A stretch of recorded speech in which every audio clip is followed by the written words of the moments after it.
All right, let's dive into something really fascinating today. We're going deep into a protest that, well, it made headlines around the world. Just imagine this, okay? The New Zealand Parliament. They're having this heated debate, and then suddenly a haka breaks out right in the middle of it all. We're talking about the Maori war dance. It's a powerful display of cultural identity, and in this case, it's a show of resistance. Yeah, it's more than just the visual, though, isn't it? It's a deeper story about the Treaty of Waitangi. It was signed way back in 1840 between the British Crown and Maori chiefs. It was supposed to set the rules for how New Zealand would be governed, but it's been a source of a lot of tension, even all these years later. Okay, so this Treaty of Waitangi, it promised to protect Maori sovereignty and their cultural heritage, right? But there's clearly more to the story. What's caused so much friction around it all these years? You have to imagine trying to reconcile two very different worldviews, two different systems of governance. The treaty was written in both English and Te Reo Maori, and the interpretations of each don't always line up perfectly. Plus, you've got the historical context, right? Colonization was happening, so the power dynamics were definitely not equal. Ah, so right from the start, there were seeds of misunderstanding. And maybe even some mistrust, too, all built right into the document that was supposed to unite them.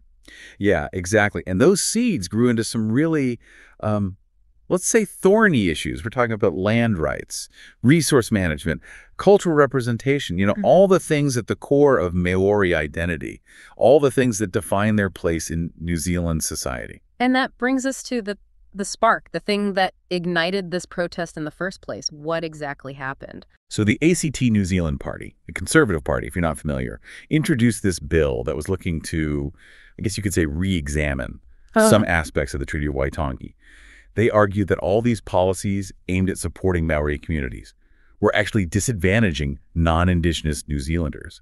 They claimed that the bill was about fairness, a level playing field. So at first glance, it sounds like they're aiming for equality, right? But how did the Maori Party feel about it? The party that represents the indigenous Maori population, I mean. Well, they saw it as a direct threat to their rights that they fought hard for. And they saw it as a step backwards in recognizing the injustices they faced. To them, it wasn't about erasing differences. It was about acknowledging them and working toward actual equity. So you're saying there are two very different definitions of equality here, two totally different perspectives on what a just society should actually look like. Exactly right. And that clash of ideologies is what led to that incredible moment in Parliament. The Maori Party MPs, they decided to perform a haka to really make their opposition crystal clear right there in the chamber during this session. Wow, that's a powerful statement. I bet that got everyone's attention. Oh, it did. And to drive their point home even further, one of the MPs tore a copy of the bill in half. I'm sure you can imagine the reaction. The presiding officer was totally shocked. Parliament had to be suspended, at least for a bit. And that whole event just became this incredibly symbolic moment of resistance. Yeah, it's like they were saying, you want to tear apart our rights? Well, here's what we think of your bill. Exactly. And it's amazing the impact went so far beyond that chamber. It wasn't just a local thing. This resonated globally. A video of the haka went viral on TikTok. Millions of views and likes. People all around the world watching, sharing it, expressing their support for the Maori MPs. That's wild. What started as a local protest over a bill in New Zealand suddenly ends up on the global stage. Why do you think it resonated with so many people around the world? I think it speaks to the struggles that Indigenous communities face all around the world. It's a struggle to preserve their cultures, to protect their rights, and to have their voices heard. And this haka, with its raw emotion, its defiance, it became a symbol of that struggle for so many people. Yeah, this powerful cultural expression, it transcended borders and languages. It connected with people on this purely emotional level. Right. And it brought to light this really crucial point. The Treaty of Waitangi, it's more than just a historical document.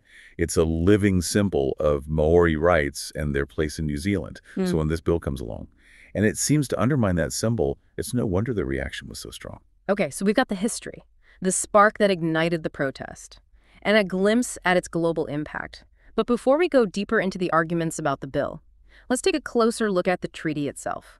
Why is understanding this document so important to understanding the whole situation? The Treaty of Waitangi is often considered the founding document of New Zealand. Signed in 1840 between the British Crown and over 500 Maori chiefs.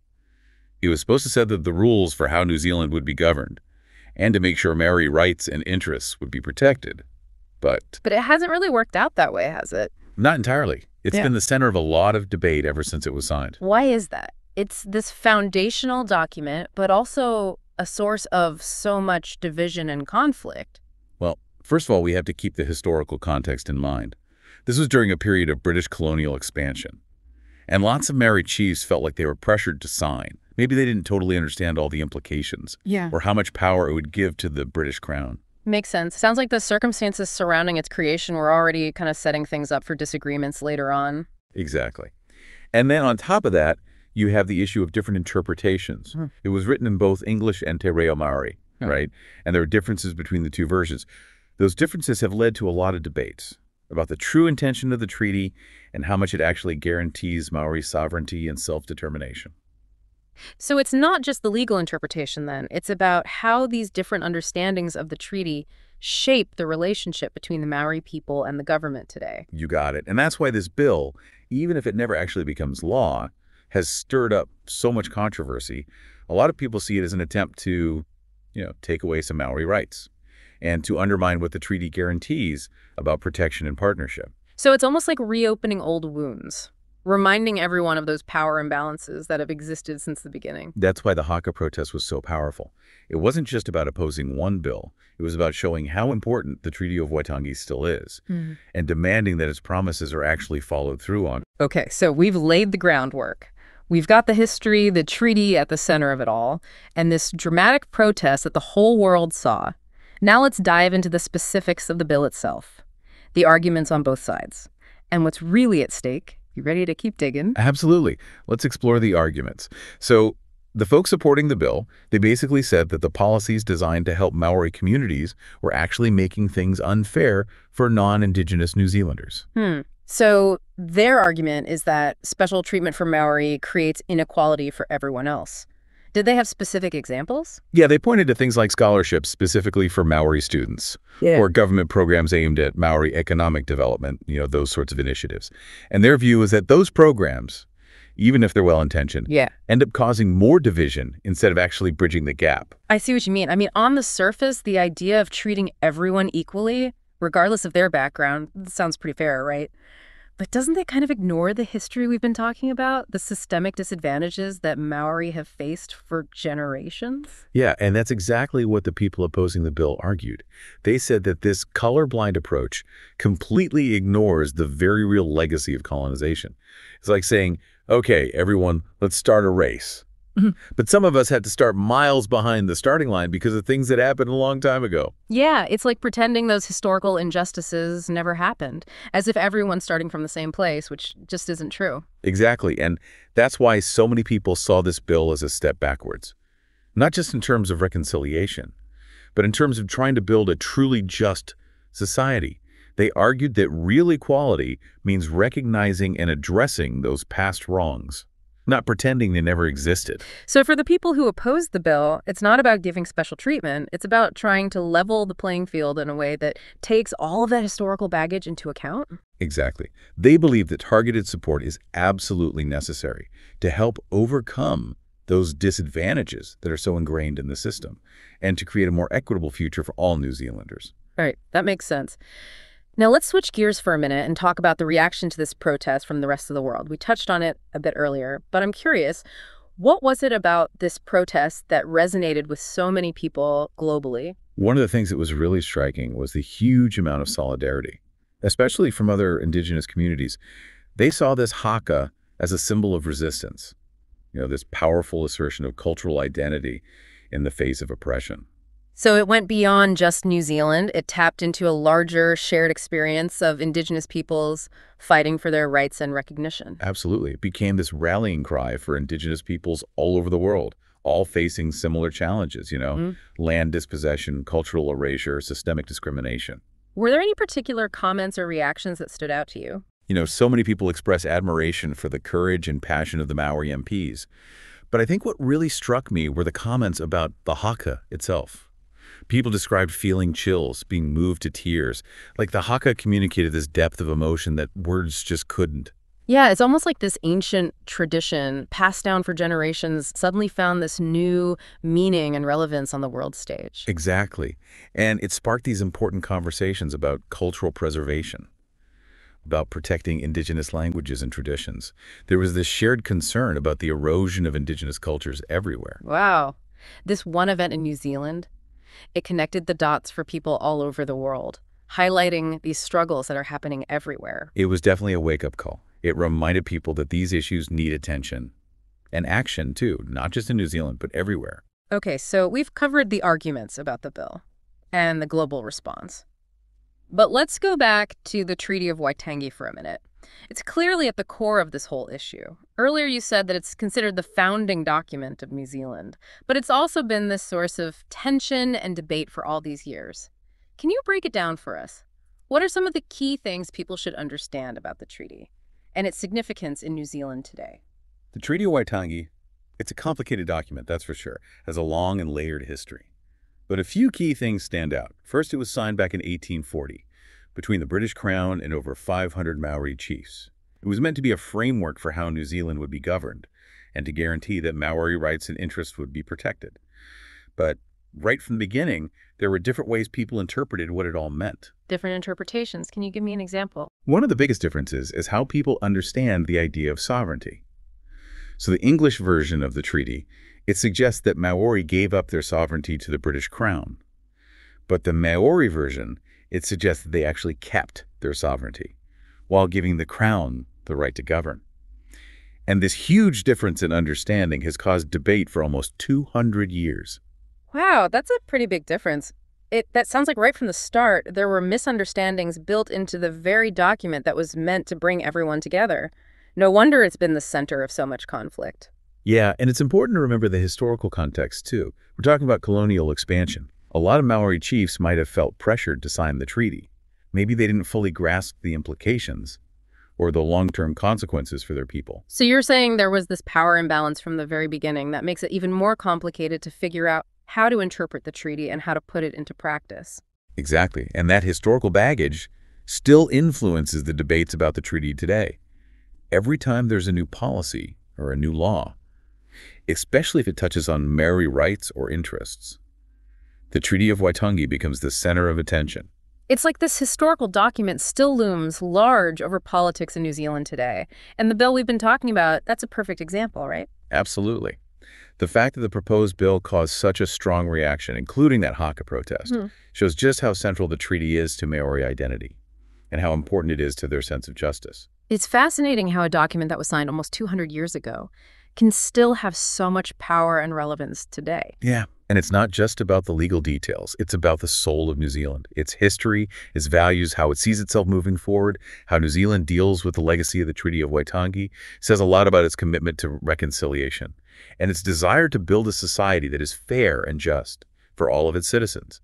This has been such an enlightening conversation. It's really shed light on all the complexities surrounding the Treaty of Waitangi, the history, the passion around this issue. But before we wrap up, I'm curious to hear your thoughts on what this protest means for the future of Maori rights in New Zealand. Do you think this could be a turning point? It's definitely a moment that's, grabbed everyone's attention and put a spotlight on these issues in a way we haven't really seen before. Whether it'll be a real turning point, well, that's tougher to say. Yeah, I can see that. It started conversations and raised awareness for sure. But how do you think that'll translate into actual change, concrete actions, policy changes, Do you think there's real potential for this to have a lasting impact? I think the potential is there, definitely. But it'll take a lot of continued effort and a real commitment to having these tough conversations and really trying to understand each other. This protest showed just how deeply people feel about Maori rights and how determined they are. It's put pressure on the government to really listen to these concerns. So it could be a catalyst for change, but there are no guarantees. It all comes down to what happens next. Right. The fight for indigenous rights, it's almost never straightforward. It's more like a winding road with twists and turns and setbacks all along the way.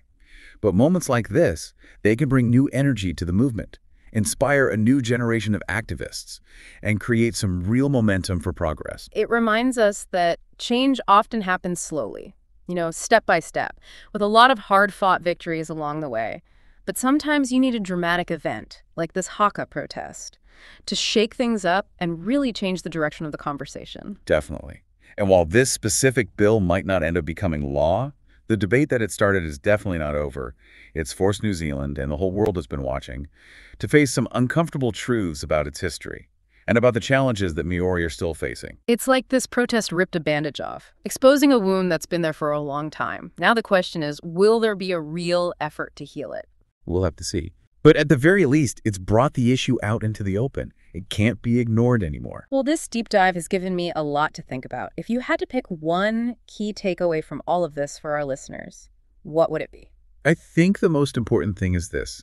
Indigenous voices matter. Their perspectives, their experiences, their stories. We need to hear them, understand them, and really take them into account when making decisions that affect their lives. This Haka protest was a powerful reminder of that. And it's a lesson that applies everywhere, not just in New Zealand. It's a call to action for all of us, to be more aware, more engaged, more committed to creating a world where Indigenous rights are truly respected and where their cultures and traditions are valued and protected. It's about recognizing that Indigenous peoples aren't just figures from the past. They're vital parts of our communities with important contributions to make to our future. Well said. This has been an incredibly eye-opening conversation, and I think it's safe to say we hope it's given our listeners a lot to think about as well. Definitely. The fight for Indigenous rights is ongoing. It needs all of us to be informed, engaged, and willing to stand up for what's right.